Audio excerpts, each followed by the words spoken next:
PR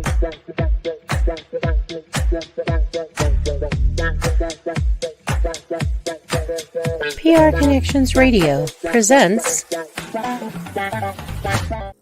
Hi, everybody. Welcome to PR Connections Radio. We have someone we're going to be interviewing today. She's going to tell us a little bit about herself. Her name is Cristine Bullard, and she's going to be telling us a little bit more about herself. Go ahead. Hi, I'm Cristine Bullard with Alpha Realty and Property Management. And what else would you like us to know specifically right now about you? What are your hobbies, Cristine? What are your likes, dislikes? Well, I am a native of Las Vegas, second generation, and so I've been here my whole long life. I went to Bonanza High, which all natives know. The first thing you ask is, which high school did you go to? And it was when Bonanza first opened. I was the first class of Bonanza High. Were you born in Vegas? Yes. Oh my God, me too.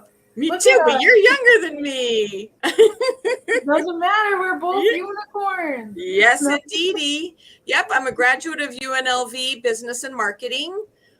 Cool. And I've been here my entire life. Oh, UNLV has been here for so long. Did you go to CSN too? I did for my first year. Yeah, to get the basics out of the way, of course.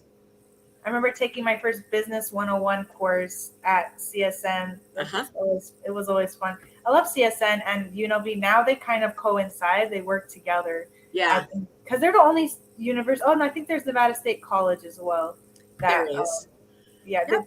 I went there too, I think, at one point. But that's cool that you got your bachelor's, or is it a different bachelor's? Okay. Mm-hmm. Yep, and I'm a lifetime UNLV alum, so I'm lifetime member of the Alumni Association. Did you guys, for those of you guys who don't know, there's actually some more certificate courses out there these days now. There's a marketing certificate course, there's a business certificate course. If you're ever interested in doing something and you don't have time to get the whole degree, you can totally do that. Speaking of which, you told us that you do realtor service, how do you say it again? Realtor. You're a realtor doing real things. All right, that's what I'm going to say. Okay. Yes. So I have been a full-time realtor for 23 years. I am the broker owner of my company, Alpha Realty. I inherited it from my mother-in-law. I had been in retail management for over 20 years and just decided I couldn't keep doing it until I got as old as I am now. Retail in Las Vegas is a nighttime job. So all of the big malls are on the Strip and you're working late every night if you're in retail there. So I was looking for something else, and my mother-in-law owned the company and I inherited it. You've been here for a while, so you kind of saw how Vegas has grown as well, because you've been working in the business for a long time. You said, I think it said that you were in the business. You told me you were in the business for 20 years or so. Yes, I've been the broker owner for 20 years. I've been a realtor for 23. So you need to be an active agent for a minimum of 2 years to qualify to be a broker. So I took the continuing ed that was needed, and you had to have a degree. So I had that part already done and became the broker owner of the company. Oh, that's good to know. I didn't know that part with the degree part. Yeah. And I think because Vegas at the beginning, it wasn't as big. As you got older, you started realizing there's a lot more going on, and then it became harder because there was a lot more stuff to do at that point. Right. And What inspired you to become a broker owner of Alpha 2? Well, when I was in retail, so my husband was asking me today, so why did you go into real estate? And it's because someone who worked at the company I worked for told me he thought I'd be good as a realtor. And his son had just gotten a job with a builder, and he thought that I would be good at it. So I started looking into it because I knew I already had an in with my mother-in-law. She wasn't offering me any jobs. She thought it was a hard job and that You know, it's not a paycheck. You have to work, and it's all commission, 100% commission. So she viewed it as hard, and I'd always been a paycheck, had a job kind of girl. So she didn't actually encourage it. But once I started showing that I really wanted to do it, then she brought me in, you know, in the company. So when she passed away, I basically was going to have to go work for someone else or pull up my bootstraps and be my own boss for the company. That's what I did. Did you also, were you part of a down payment assistance program back then as well? Or down payment assistance programs have been around for a long time, and they really, they've just really taken there's always been the Teacher Next Door program and the Cop Next Door program. So you could buy a home from HUD that had been foreclosed on. And basically those are in neighborhoods that might need some people that are community members and leaders to be living in the neighborhood. And so that's the program that piqued my interest. I come from a family of teachers. My whole family is teachers. And I thought it was a good program because you got in basically with down payment assistance from Housing and Urban Development for HUD, and you could get a deal on a house. They were always fixer-uppers, and they were always in a less desirable neighborhood, but they were encouraging neighborhood community growth. So that's what started it. And then the program started coming to me. Oh, have you heard of this? Have you heard of that? And all of them require an additional amount of classes to learn about them. The Home is Possible program is the one that has stuck right now. It has stood the test of time. It is a state one. There are others. There's a rural one, but it's not available in Las Vegas because it's not, you know, rural. There are, it just depends. Some of them are city specific. Like if you want to live in Henderson, then that would be a separate one. There's a culinary grant program. So depending where you work, where you live, where you want to live, those kinds of things, those programs are out there. All of them do need good credit and a certain amount of income. So you're going to need those things in order to qualify for a loan, because you're still qualifying for a loan. They're just helping out with the down payment, which is hard to do. So that's the hardest part of, for potential home buyers, that's the hardest part of getting one is qualifying for it, right? For a lot of people, it is. While you're, working and paying rent and all of the other things, and with inflation the way it has been, they have just being able to get that assistance is very helpful. So, and you've helped a lot of people with that, the getting their down payment assistance program. Can you can you tell me, is it because, I think it's because you said you come from a family of teachers. So I think that maybe, was your mother a teacher, by the way? I'm just curious. My dad and my grandparents both taught here in Las Vegas. My dad taught at Rancho and at Chaparral. My grandfather taught at Las Vegas High, and he was the last civilian teacher off of Nellis Air Force Base after the war. And my grandmother taught at Crestwood Elementary. So a lot of the elementary school kids that I know went to Crestwood Elementary.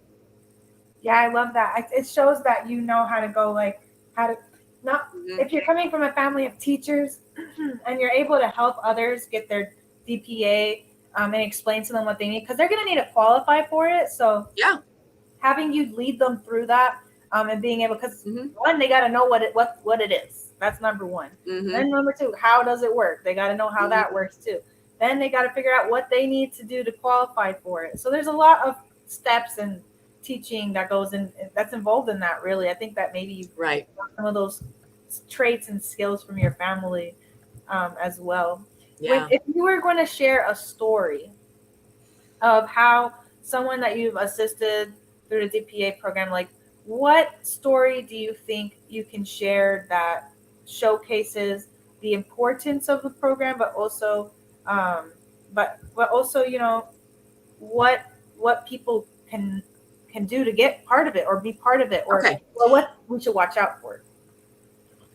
Okay, first of all, okay, so because I do property management, I, as a property manager, I represent the owners, and I'm finding qualified tenants for them. In this case, the owner needed to sell his investment property. Okay. The tenant, her boyfriend, and the I think they had 3 kids at the time, were doing okay. She was doing okay, and so their credit was good enough to qualify for a loan. But this came at them like in a surprise. You know, I'm sorry, but the owner needs to sell. I'm giving you 60-day notice. So that's 60-day notice.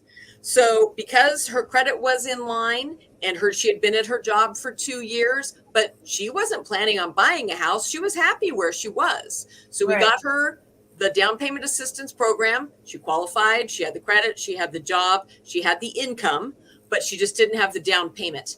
And we got her into a house. So instead of staying in a rental, we got them into a house that they owned, and they could start earning equity in that house for the generational wealth. And as we know, rents have gone up. She got in, and her payment's going to stay the same. She's not going to have to worry about the landlord changing the price up to meet the demands of the way expenses are right now. That's amazing. Yeah, that's all the wonderful. utilities have gone up. Yeah. So that is like, that's a good one, because she was totally taken by surprise. She was the primary breadwinner for the family, and it all worked out great.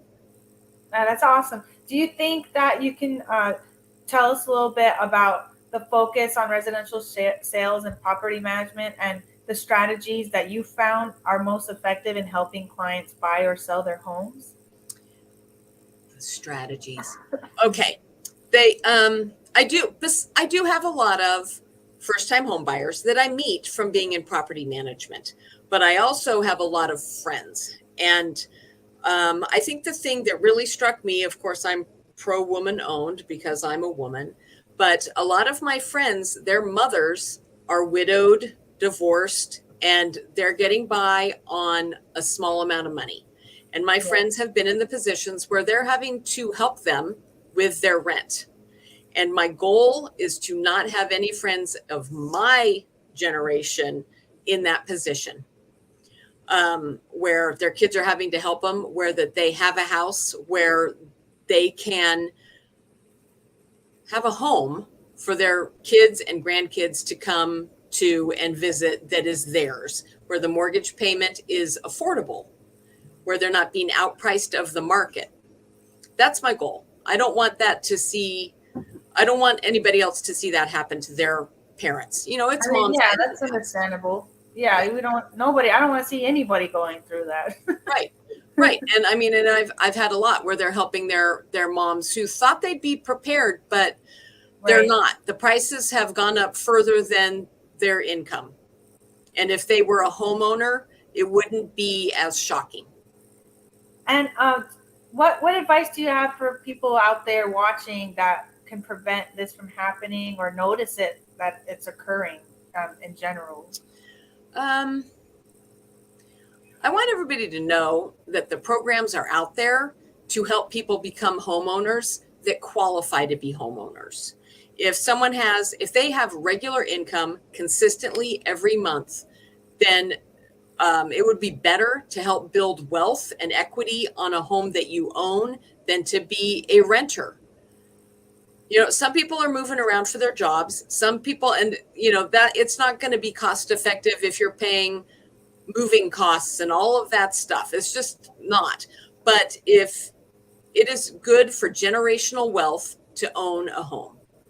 It's good that you know a lot about it, because you've been doing it for so long. So you're the perfect person to come to if anybody out there needs any assistance with any of these issues, or thinking about getting involved in buying a house or selling a house or getting a DPA. So I love that you're able to share that knowledge with us, and just thinking about, if we're in that situation, how do we get out? Or if we're trying to get into it, how do we get in?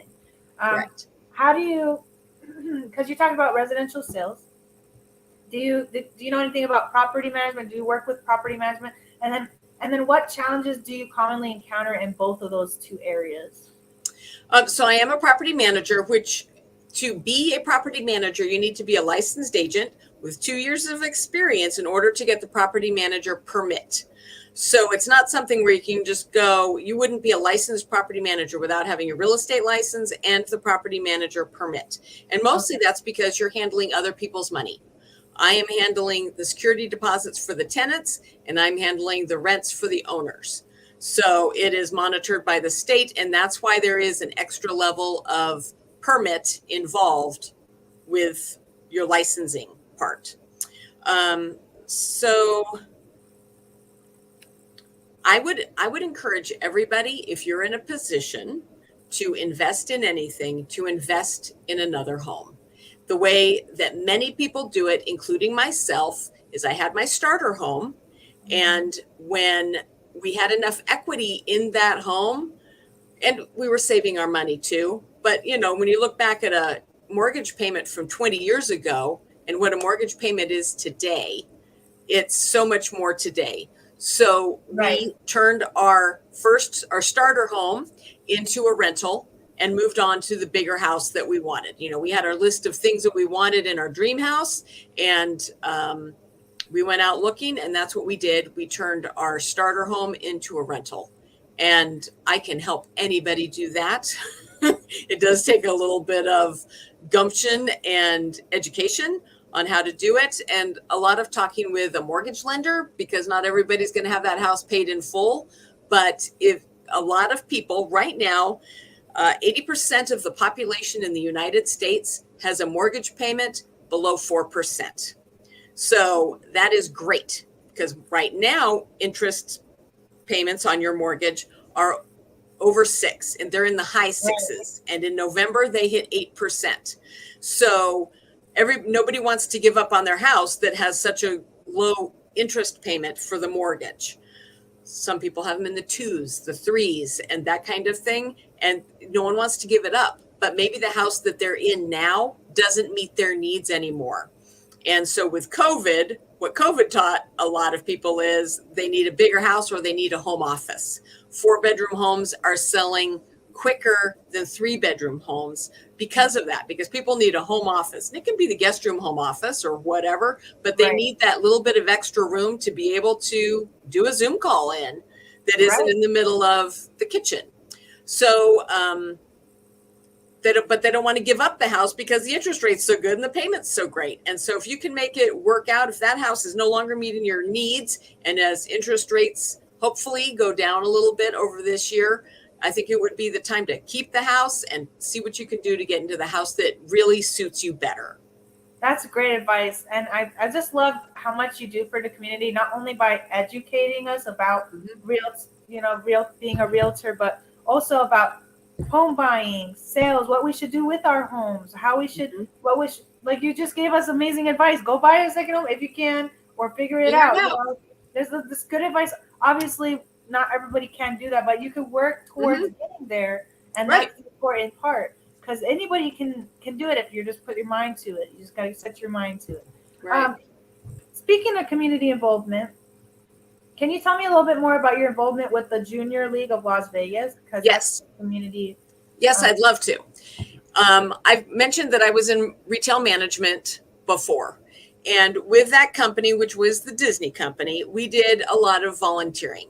So we did walks. We got together on all kinds of things. And then when I'm out on my own, I didn't have the camaraderie, and I didn't have really a focus for my spare time, which when you're working for yourself, you don't have a lot of spare time, but you got to do things that help your soul. So I was looking for that. And as many things, I put it out to my aunts, my uncles, my family here in town. And I said, I think I want to do something with Junior League. Junior League had an ad in the paper, and my aunt, who still got the paper, cut it out and sent it to me. And she's like, oh, they're doing membership for the Junior League. I didn't know. I mean, I have a group of friends here in town. I've been here my whole life, but I didn't know a single person in Junior League. So I went by myself, and that was 13 years ago. I've been a member of them ever since. And of course, they're always looking for leadership positions and that kind of thing. And I just am a member. but I love what the Junior League stands for.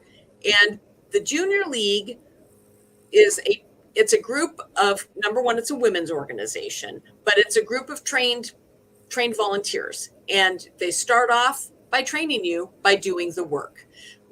There is a certain amount of shifts that you have to work. And by doing those shifts, that's how you're learning. Then the trained volunteers, which there's different committees and things like that, will get lots of opportunities to come and like 3 Square, come and do 3 Square.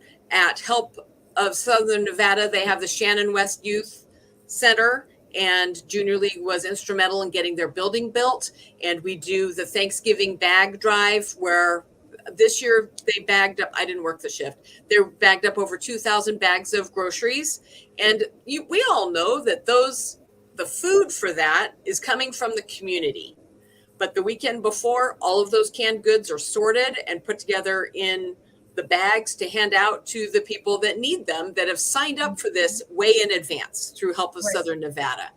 So when you see, you can see that it's a big community effort to raise the food, to gather the food, to put it in the bags, to get it to the community that needs them. Doing shifts, I know a lot of nonprofits do shifts at 3 Square. That's something they always do, the backpack program and those kinds of things. Junior League has been instrumental in starting projects. So the first Ronald McDonald House, I know they're working on the second one, but the first Ronald McDonald House, a committee for the Junior League was instrumental in getting it started. So the Junior League starts projects, finds a need in the community, gets a project going, but we don't work there forever. It's now the Ronald McDonald House nonprofit, and they do their own. There's many, I can't come up with them off the top of my head, but there's many programs that the Junior League works on. The focuses change for the Junior League.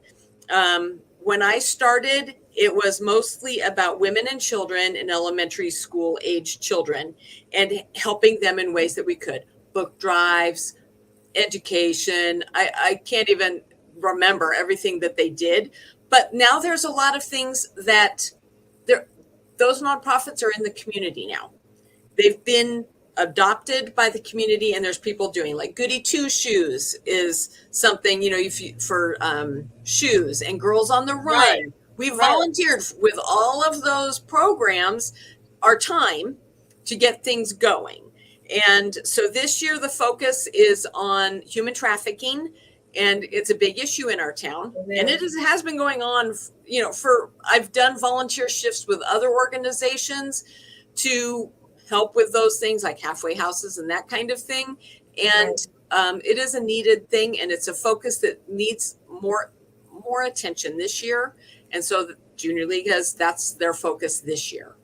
I love how the project initiatives that you were part of and just like exist in general with the Junior League, they always leave a lasting impact on the community, showing like long-term impacts. Like you just talked about Ronald McDonald, how that grew, and then all of the other programs. And now you guys are working on human trafficking. Hopefully that decreases over time. So in all fairness, I am now a sustainer. So, which means you've timed out. You can choose to time out. Many people will stay in longer, but the amount of hours that you need to do as an active member, I'm like, oh, cool. I can go, do the book club and those kinds of things. That's what I do. So basically, as a sustaining member, you're involved, but I don't have to work the shifts. I can work the shifts, but I don't have to.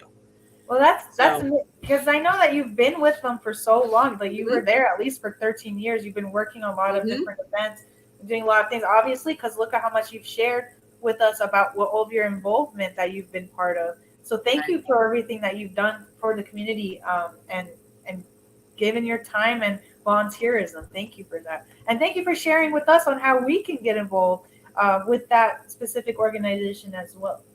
Yeah, there's pick what touches your heart, and give some time to it, and you'll feel so much better.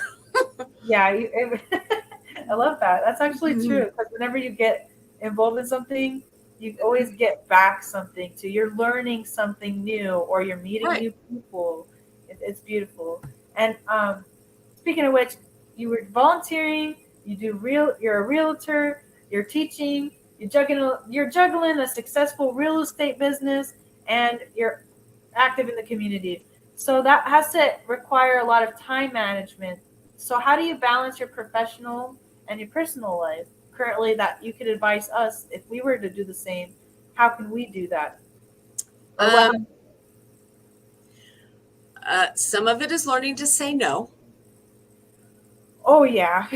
Right? Some of it is learning to say no. And I'm sure everybody in business has their business goals and their personal goals every year.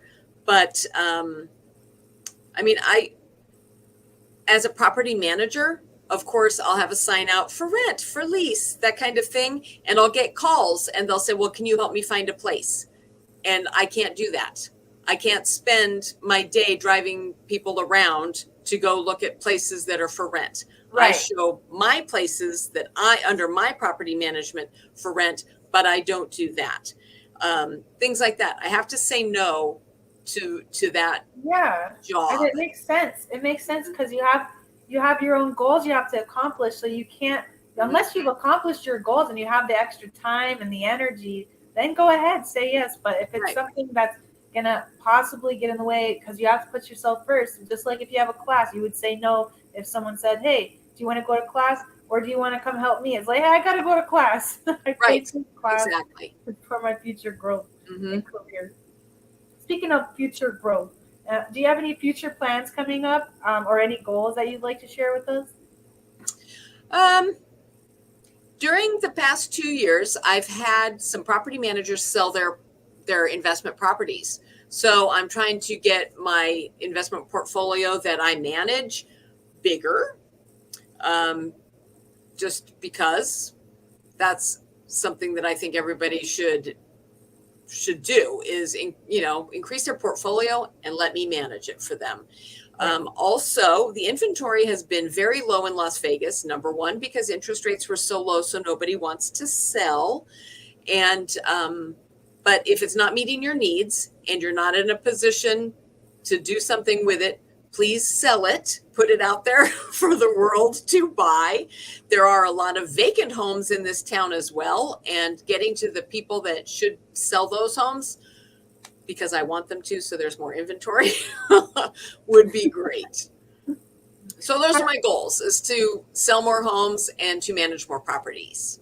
And is that your vision of continuing to make the positive impact in the real estate industry? Yes. Oh, I love that. Looking ahead, do you see any future plans for Alpha 2 Realty? That's basically it. Just to sell more homes, buy and sell more homes, and manage more properties. Okay. I wasn't sure if they were linked or not. Yeah. I do have a full-time member of the team of Bullard, the Bullard Group, and a part-time member. And then I have my little property management division that handles all the maintenance calls. So growing that to be bigger is my goal. All right. And if anybody watching wants to get a hold of you, how could they get a hold? Is it going to be that phone number in the background? Yes, it'll be that phone number, which is my cell, or alpha2realty.com. Oh, I love it. Yep. You know your business is old when it has Roman numerals on it, and it doesn't relate when you're putting it on a website. Alpha little I doesn't come off the same on a website. So it's alpha number 2 realty.com. Oh, okay. I'm glad you said that, because if they don't see the links, then they're going to go, where do I find it? Yeah, it's not on the. You're going to get a lot of calls. Yeah. Thank you so much for today. Thank you for sharing your Basma. Perspectives, and thank you very much, Cristine. I really appreciate your time that you put into speaking with us today and teaching us about what we can do to get that next step going. Because like you said, it's been hard getting houses these days, especially with the economy and its state. So thank you for your time. And is there anything else you'd like to say before we head out? And no. About your website, what can we find on your website? You can meet the team. You can see my listings. You can find out information about the Valley. You can sign up to be on our search list. If you are looking for homes, you can contact us. All right. I love it. Okay. Thank you, Cristine. Thank you, everybody, for watching. I really appreciate it. And we will see you guys next time. PR Connections Radio thanks you for watching this podcast. Check out more episodes of this show and our others at prconnectionsradio.com.